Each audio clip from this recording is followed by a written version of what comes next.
dedicar, sentir, tudo isso você fazer voluntariamente, com amor, com cuidado, com dedicação, com zelo e com desapego material. Quando você conquista estas pessoas, que são de Deus, Deus move o coração delas para que elas sejam liberais. Agora, quando você pastoreia essas pessoas por causa das questões financeiras, elas percebem, porque elas estão acostumadas com sanguessugas.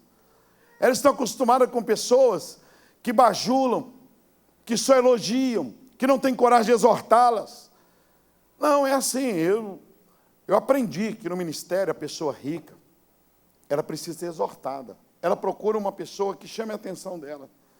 Ela procura uma pessoa que mostre a ela os erros dela. Ela procura uma pessoa que seja sincera, que fala, não, você está mal com a sua esposa. Eu atendi sua esposa e ela vem reclamando de você, que você é muito materialista. Eu atendi sua esposa, ela está dizendo que você é uma pessoa que não tem tempo para a sua casa. Ele gosta disso. Ele adquire confiança em você.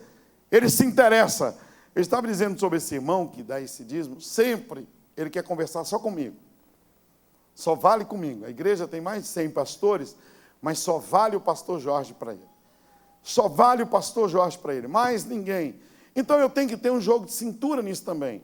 Porque muitas vezes ele quer conversar, ele quer passar na frente da pessoa pobre, que está ali, a hora que acaba o culto, quer dar um abraço, ele faz só um sinal assim, tipo, aí eu falo, você assenta e espera. E ele está aprendendo isso, ele assenta e espera.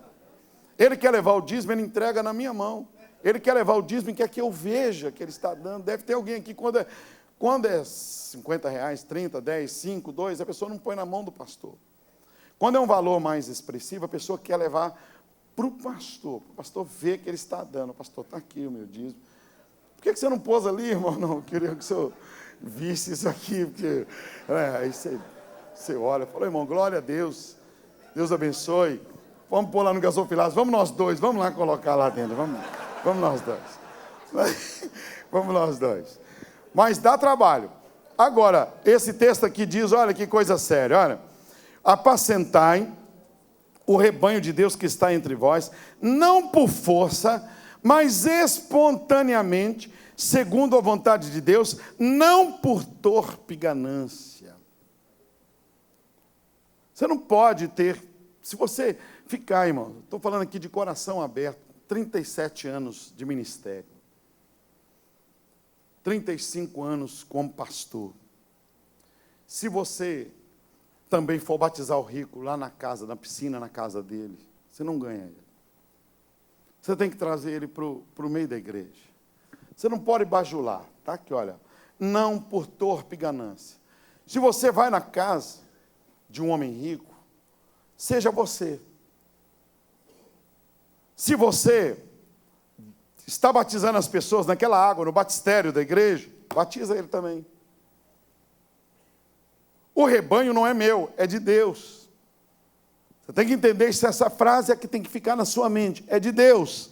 Eu estou pastoreando um rebanho que é de Deus. Ele não é meu. Eu não posso ir atrás de uma ovelha de Jesus por causa do dinheiro dela. Eu não posso. Você tem que achar esse equilíbrio. É o que nós vamos orar para que nós encontremos. A minha motivação principal tem que ser a salvação dele. Não perca isso de vista. Pregue contra o divórcio. Pregue contra o divórcio claramente na sua igreja. Toda a sua igreja tem que saber as coisas que você crê nelas. Pode estar o maior dizimista na igreja querendo divorciar, querendo separar. Pregue contra a bebida alcoólica, começando com cerveja. Não tenha medo. Lembre-se que o rebanho é de Deus. E Deus vai te dar as palavras para o rebanho que é dele. O maior interessado é Deus. Está escrito aqui, não por torpe ganância, mas de boa vontade. Isso aqui é um pastor mais velho, um ancião, falando para nós. Falando para mim, para o Marcos, que é novo, para o Marco Antônio, falando para o Silas, para você, para nós. Falando para cada um de nós aqui, eu quero que vocês pastoreiem o rebanho, mas quero que vocês tratem as pessoas iguais. trate de uma forma igualmente, todos eles. Eu quero todos sendo tratados, porque o rebanho é meu. Então agora, a gente recebe membros de várias igrejas. Tem uma média de 200 decisões por semana na igreja. Estamos perto de 20 mil membros. Então você recebe pessoas de várias igrejas. Você recebe pessoas que estão saindo por causa do conforto da igreja, por causa da presença de grandes preletores. Por exemplo, vai o Max Lucado, vai lá na igreja esses dias. Ou aquele do Casados para Sempre, Gregory Hill, vai estar lá agora. O Mike Murdock vai estar agora. O pastor Silas está sempre lá às terças-feiras, uma vez por mês. Pastor Marcos Gregório, Marco Antônio, sempre tem. Então eu também tenho que ter respeito com as demais igrejas. Eu não tenho que ficar querendo tirar ovelhas de outras igrejas para estarem comigo. Tem pastor que só pesca em aquário. O rebanho é de Deus, tem que haver uma consciência, eu tenho que respeitar. Aquelas igrejas pequenas, quando a pessoa vem na dúvida e diz, pastor, estou pensando em ficar aqui, eu falo, mas o que você faz na sua igreja? Você é importante lá. Não com aquele desejo ganancioso de ficar querendo roubar, porque tem milhões de pessoas para serem salvas ainda. Se o Brasil tem hoje 200 milhões, nós somos 70 milhões. Então faltam ainda 140 milhões de pessoas para serem salvas. Não precisa brigar por causa de ovelha, nem eu e nem você. Porque existe um período na nossa vida, irmãos, que nós estamos vazios. Entenda isso aqui, olha. Existe um período na nossa vida que Deus nos permite que nós percamos a unção. Existe um período, pastores, falo de coração, que a igreja, ela passa por um processo de sequidão. Você trabalha, se esforça, batalha, e tem um período que Deus permite que as folhas secas, elas caiam. Existe um período que pessoas saem da sua igreja. Chama-se o período do deserto. Antes de cada grande vitória, teve um deserto na Bíblia. Existe um período que Deus nos amadurece. Todos os carros, antes de serem colocados numa pista, eles têm que passar por testes, provas, batidas, para ver a segurança do carro. Todas as igrejas do Senhor, elas passaram por provações.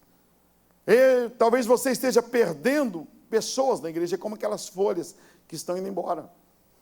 A sua e o seu papel agora, o seu ministério, a sua grande responsabilidade é ter uma relva verde, é pregar, ter um alimento sólido, para que as pessoas que ficarem, elas saibam que você está na graça.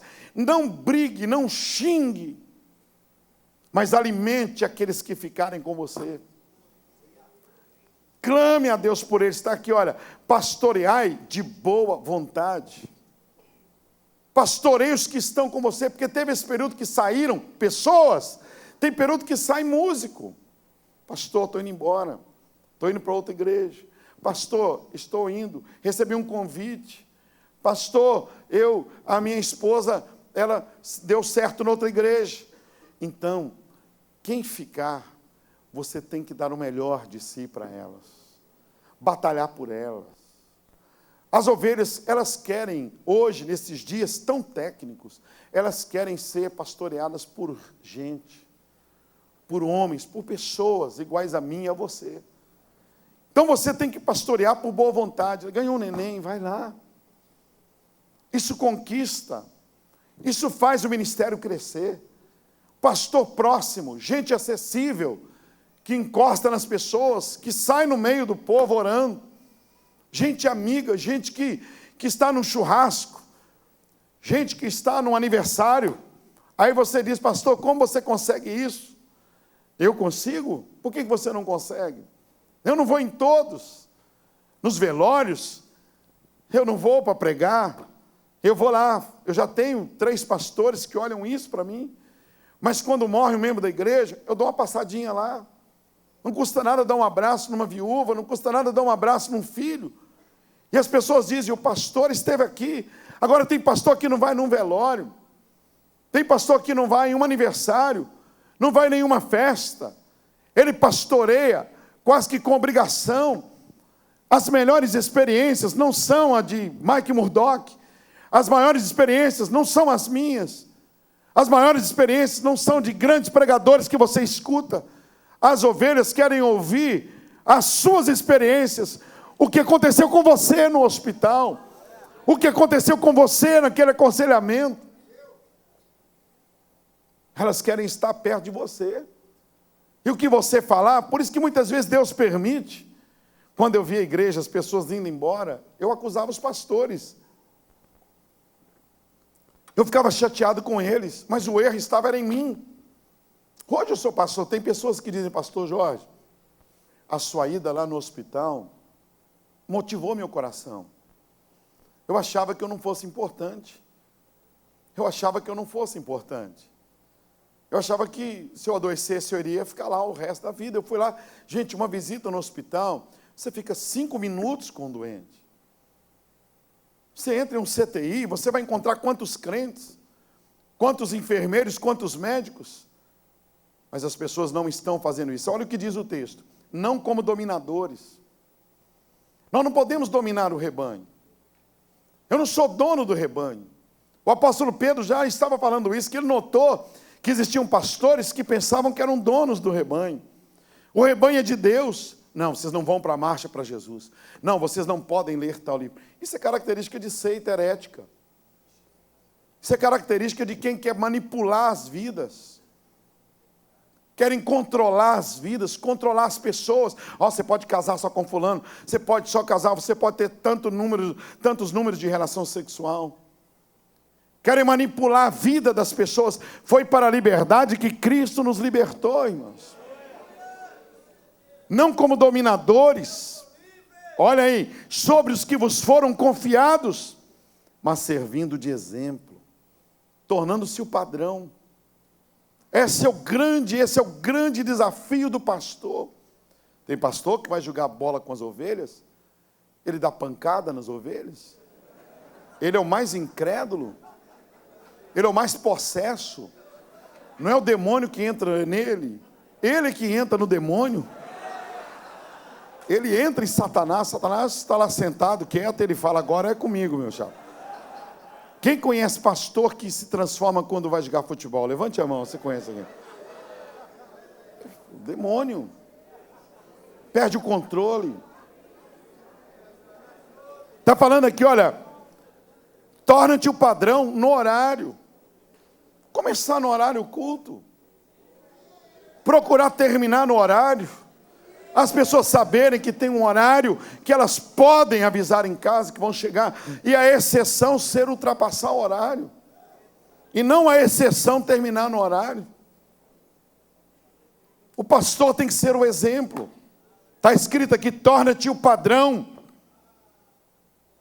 Por quê? Porque o rebanho é de Deus. Aí Deus coloca pessoas lá dentro.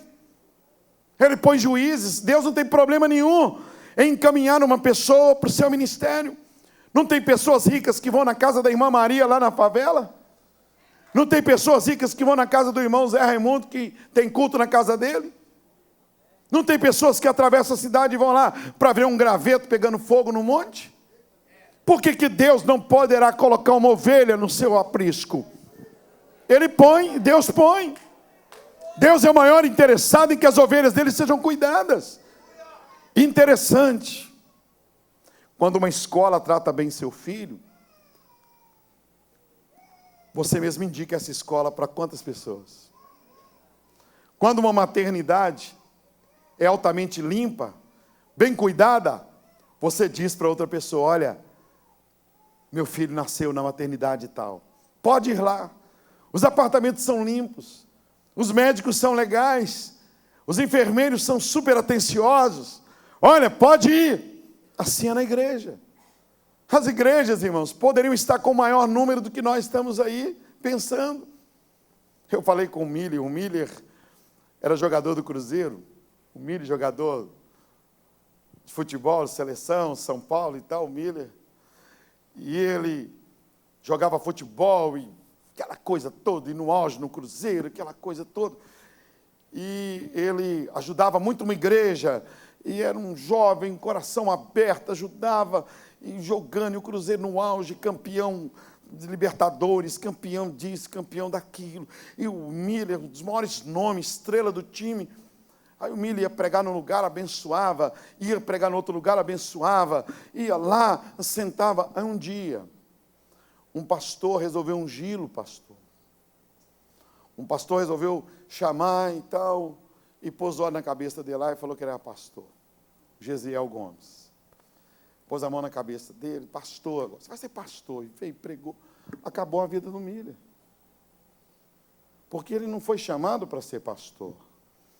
Ele foi chamado para ser jogador de futebol. Não é qualquer um que é pastor. Não é qualquer um que você põe o olho na cabeça. Isso é Deus que chama, porque o rebanho é dele. Aí o Miller gastou 1 milhão numa igreja próximo da Getsemane. Próximo, 3, 4 quarteirões, pastor, mas 4 quarteirões. Só que ele falou comigo, pastor Jorge, você não repara se a igreja, se os membros da sua igreja começarem a vir para cá, tá? O senhor não fica triste, não. Falou comigo, falei, não, tudo bem.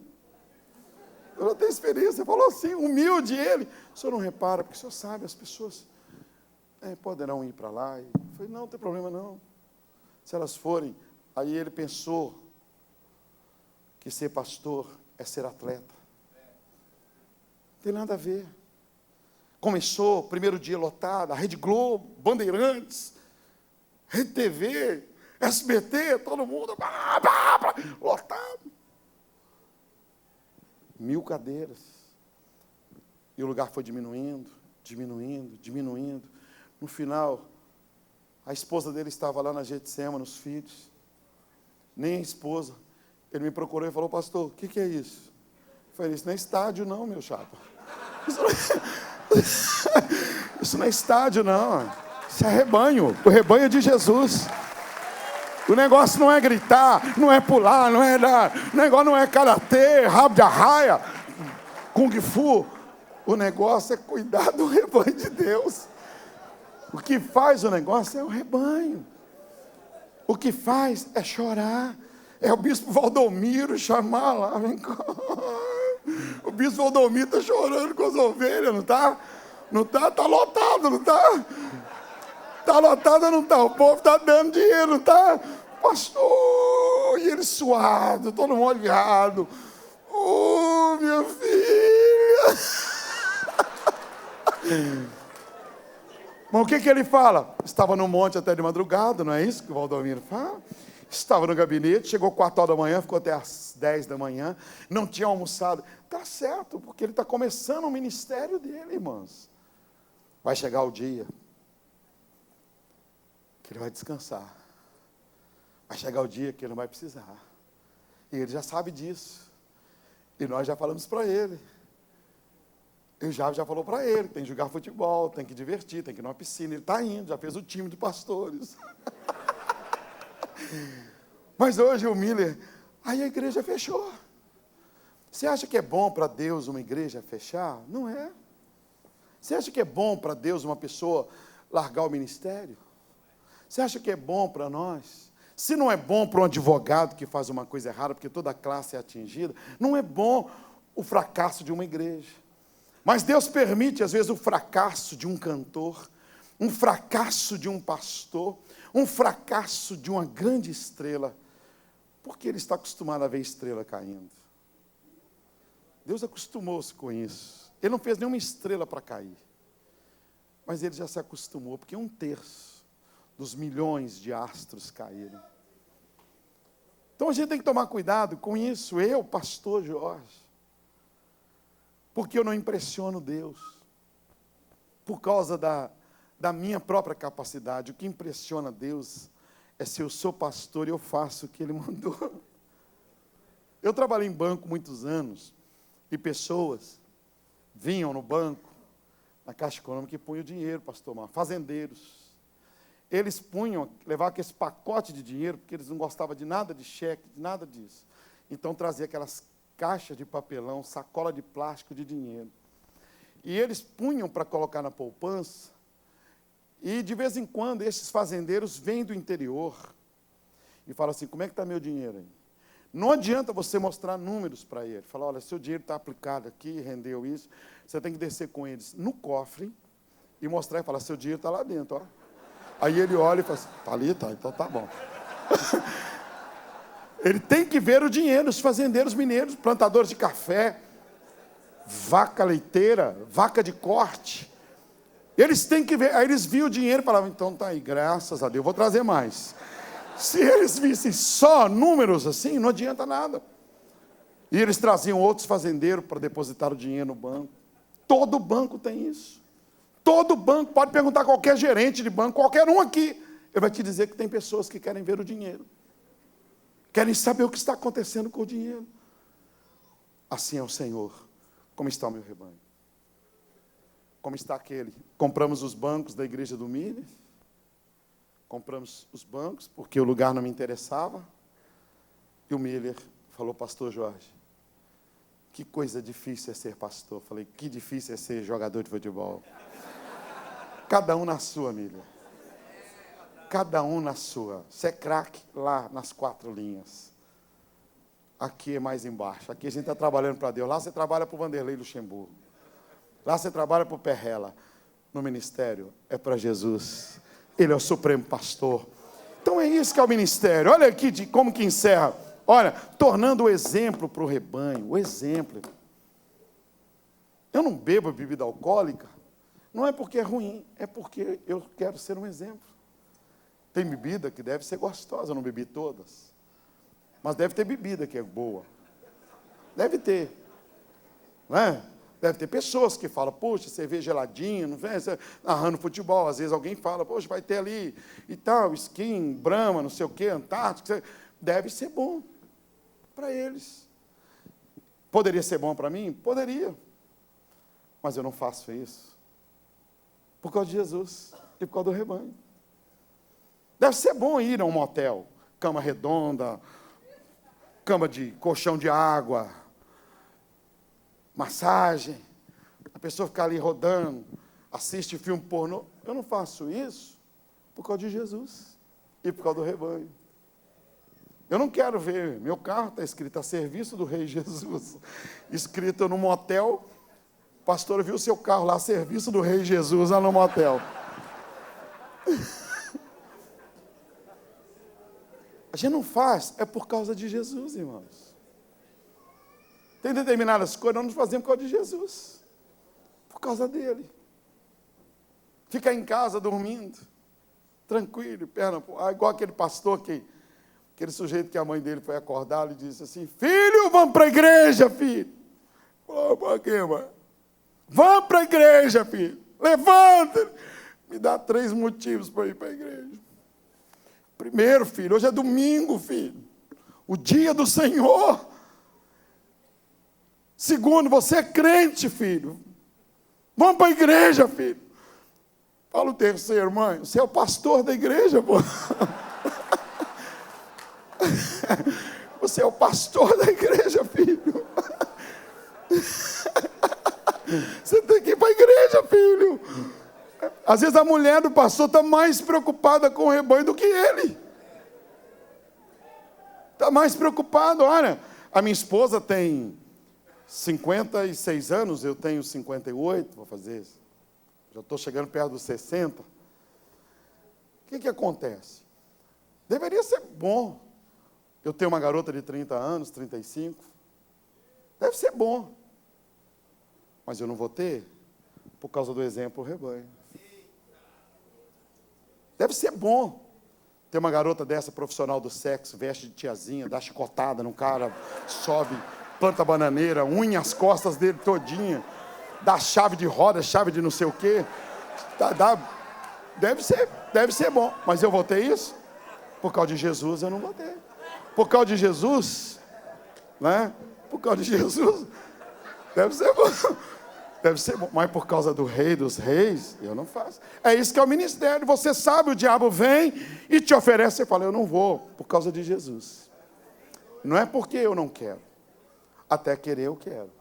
Mas eu não faço isso, porque eu escolhi o principal. E o principal para mim é cuidar do rebanho de Deus. Está entendendo o que é a vida, o ministério? Por que muitas pessoas não são um padrão? Por que muitos de nós podemos parar no meio do caminho? Está entendendo? Por causa da questão da prioridade. Jesus Cristo, a Bíblia diz que ele foi tentado por tudo e por todos. Se você casou com uma mulher gordinha, cheinha, fofinha, tranquilamente o diabo vai aparecer para você com uma garota magérrima, uma garota com cinturinha fina, porque é um prato que você não tem em casa. Se você casou com uma pessoa morena, é lógico que ele vai aparecer para você com uma pele mais clara. Se você casou com uma menina lourinha, pode saber que o diabo vai aparecer com outra pessoa. Se a sua mulher era temperamental, forte, líder, ele vai aparecer com uma menina doce. Só para você deixar de ser o padrão. Então, pastorear o rebanho de Deus é isso aqui. É o objetivo na vida. É você poder chegar diante do Senhor e dizer: Senhor, acabei com a minha carreira, mas eu guardei a minha fé. Eu acabei com a minha carreira. Eu não tive tudo que a terra me oferecia. Eu não tive tudo que o meu corpo exigia e queria. Mas eu cumpri meu ministério. E você pode dizer depois igual Daniel. Termina assim: e eu, Daniel, fui até o fim. Cumpri o que Deus mandou. E você poderá dizer como Paulo. Poderá dizer como muitos outros homens. E principalmente Jesus. Que disse: Pai, em tuas mãos entrego o meu espírito. Está consumado. Pode bater o carimbo. Eu cumpri o ministério pelo qual o Senhor me mandou. É isso. Glória a Deus. Glória a Deus. Glória a Deus. Feche seus olhos um minuto e nós vamos orar. Qual o seu sonho como pastor? Martin Luther King teve um sonho. E anos depois se cumpriu. Agora que um negro subiu na presidência da República. Você está vendo? O que o Barack Obama disse? O sonho não acabou. O nosso sonho não vai acabar, irmãos. O nosso sonho não vai acabar. Pessoas sonharão os nossos sonhos. Quem foi na América antes do Barack Obama e foi agora, hein, Pastor Marcos? Você viu a inspiração do povo americano, como que eles estão felizes, sorrindo na rua? Pessoas irão sorrir por causa do seu sonho. Martim Lutero, quando ele pregou aquelas 95 teses, que a Igreja Católica queria que ele mentisse. Quantos de nós, no mundo todo, podemos sonhar os sonhos de Martim Lutero? O justo viverá pela fé. E nós seremos salvos pela graça de Deus. Outras pessoas tiveram sonhos. O Nelson Mandela teve um sonho. Nós temos sonhos.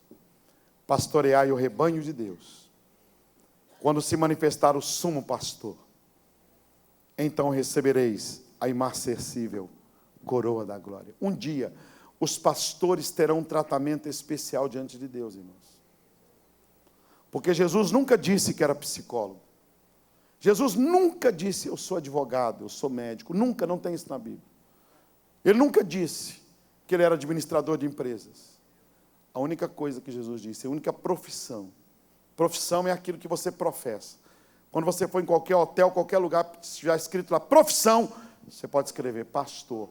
Profissão é o que você ama, faz e professa. Pode escrever pastor, ministro de Deus. O único título que Jesus disse: eu sou pastor. E o bom pastor dá a vida pelas ovelhas. Feche os seus olhos, eu quero orar com você.